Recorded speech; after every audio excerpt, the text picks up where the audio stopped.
The Lakers are still winless after losing the overtime thriller against the Spurs. It was a roller coaster. They made an epic comeback to go to overtime, then had the game in hand but somehow came up short at the end. So what exactly happened? Let's break it down. What up everybody, my name is Stefan and this is Heat Check. Let's get into it. LaMarcus Aldridge tortured both McGee and Zubats under the basket. He got them both in foul trouble, and that might have been the reason for JaVale's weak box out, who was playing with 5 fouls. Aldridge is able to get the rebound here and give the Spurs a seemingly untouchable 8-point lead with 70 seconds to go. However, Kyle Kuzma was phenomenal throughout the whole game and stepped up big time at the end. Out of the timeout, the Lakers would have ran something different. However, DeRozan gambles on the pass and that opens up space for Kuzma to blow by. And notice what he does.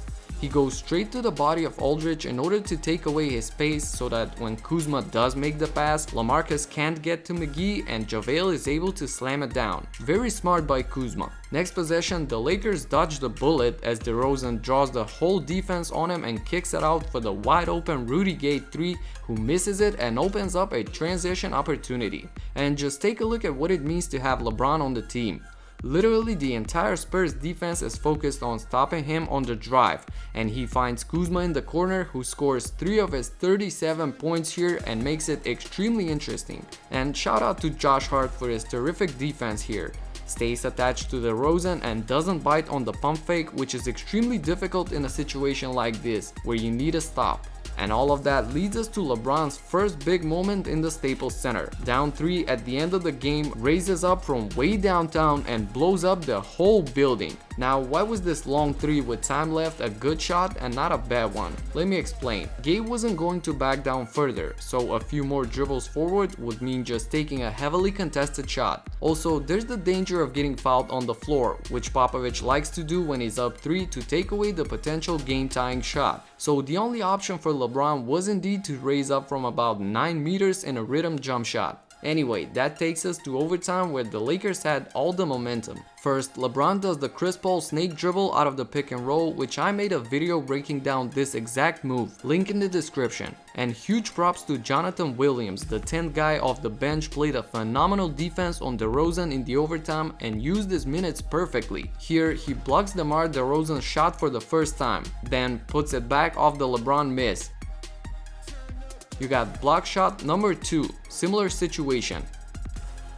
Then sets a nice pick for James and is able to drop the N1.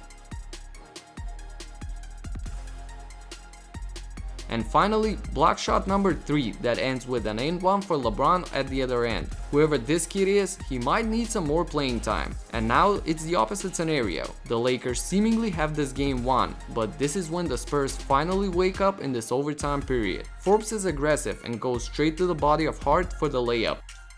Then the nice help defense and rotation, which forces Kuzma into a tough shot.